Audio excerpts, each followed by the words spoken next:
when we look at overtaking, there are kind of 4 key things you need to be good at when it comes to your ability to overtake cars.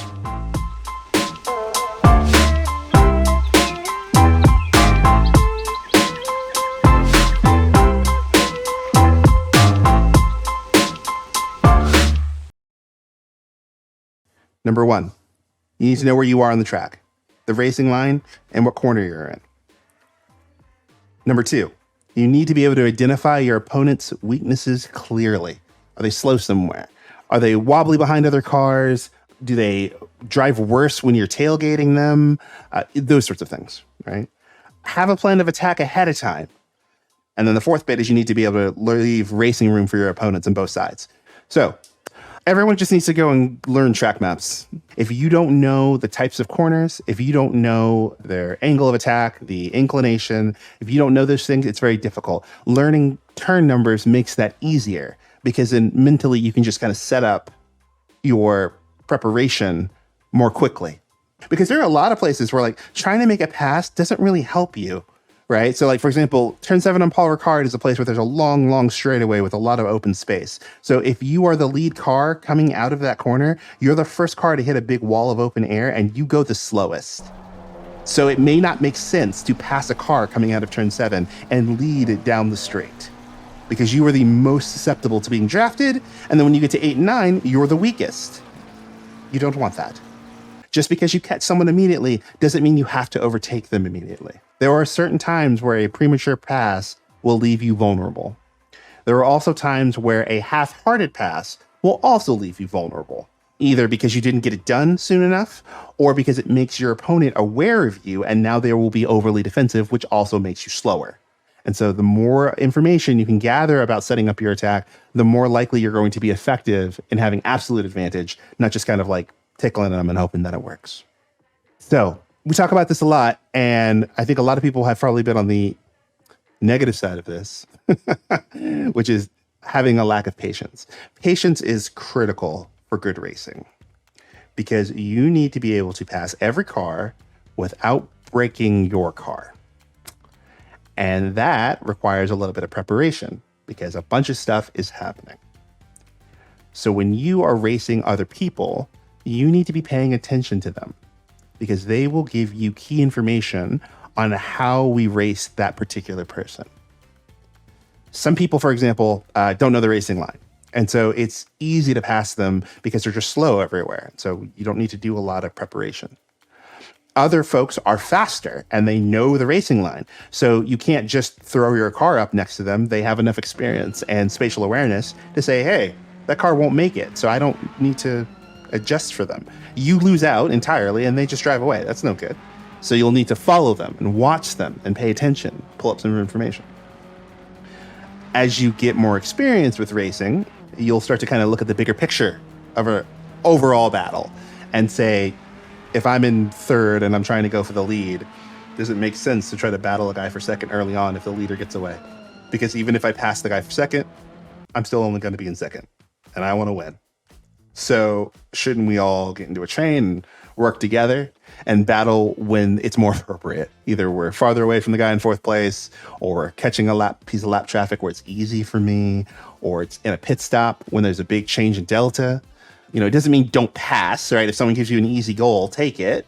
But a lot of times, and I see this a ton in rookies, everyone's so desperate to make a position, they don't notice how much all the cars space out right away.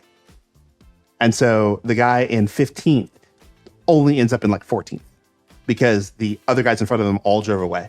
Or the guy that was in 3rd could have won the race, but he was so damn focused on trying to pass 2nd place that they let the leader get away.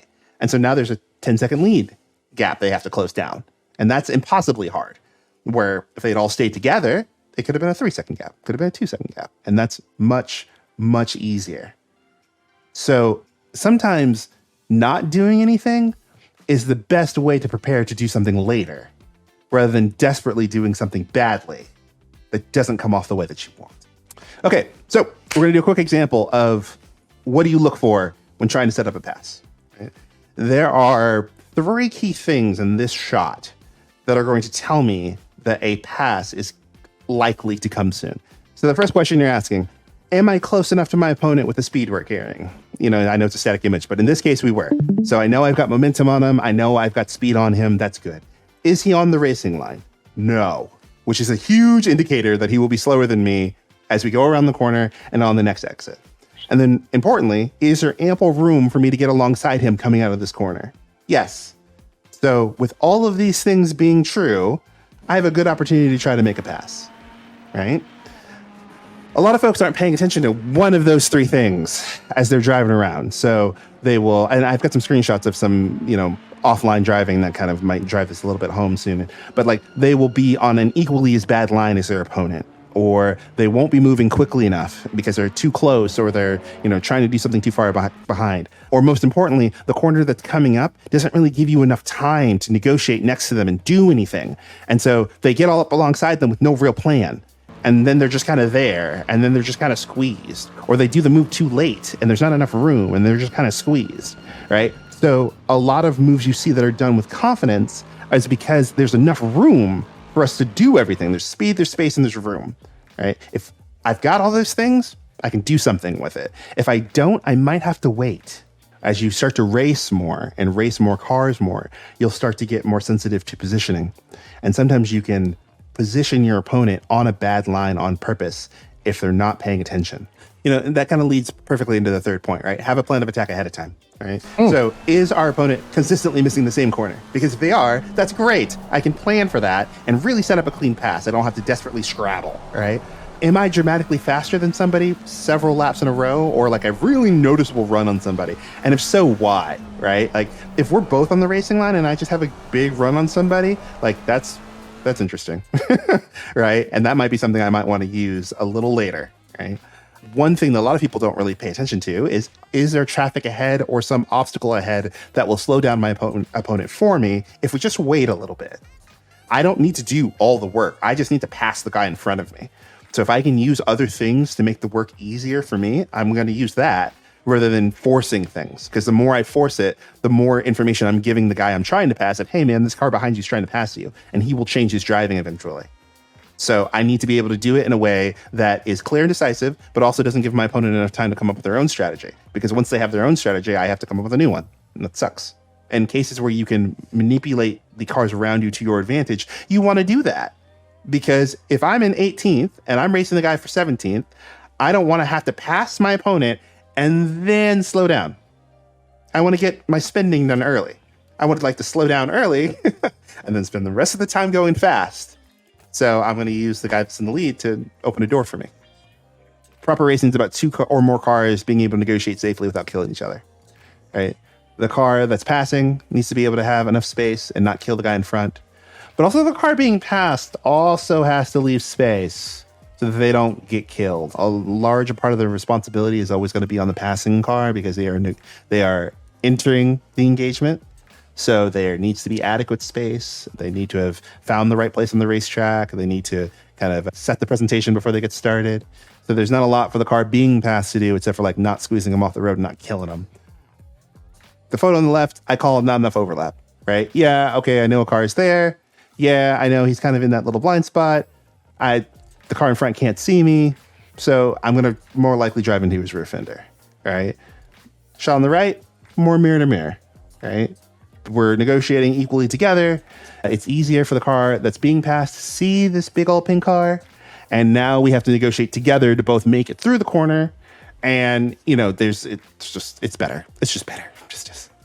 So in the not enough overlap example, can the top car like turn in with negligence in terms of the corner because he has kind of like ownership? I will say that practicality will normally trump idealism in those sort of situations. This is very much a kind of sim racing question. In real life, you just like if you suspect there is a car there, you don't turn in, you leave the space. Because you don't want to be in a wall with a $500,000 bill to pay for your broken car. One of the frustrating parts about sim racing sometimes is that like if you give someone an inch, they'll take a mile. And so if you don't turn in because you want to be nice, they'll just kind of drive right off the inside. And so you have to play these games in order to deter them from even doing it.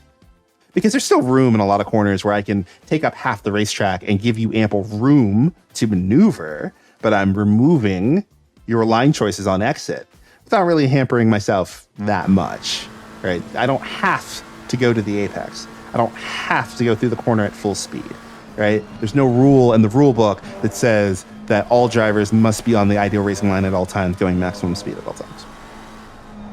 All right, so there's this concept about the vortex of danger, and I've been trying to think of a good way to explain this.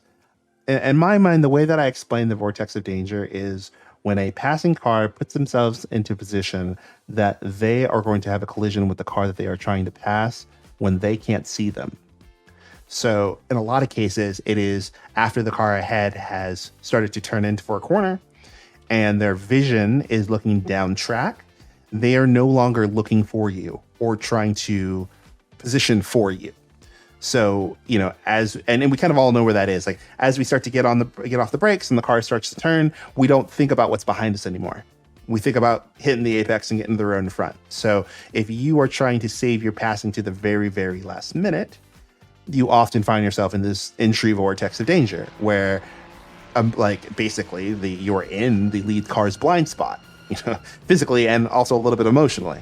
Right. And so you think that there's room for you to get there, and there may be, but based on the time that you have, there's not enough time for you to get up next to the car that you're trying to pass in a way that they can adjust their line anymore to make sure we don't collide. So it's too late and you crash and you die. Right. We've all been that guy, and we've all also been hit by that guy. It's very frustrating. The exit vortex can be the same thing. And you see this a lot, like when you get rear snapped into the wall, right? So you're behind a passing car. You don't have enough overlap next to them as you're going through the corner where you're sitting on their rear axle. They are turning into the corner and they are looking to track out. They just cannot see you. It's just impossible, right? And so they go to track out and the rear of their car snaps over the front of yours and that car ends up into the wall, right?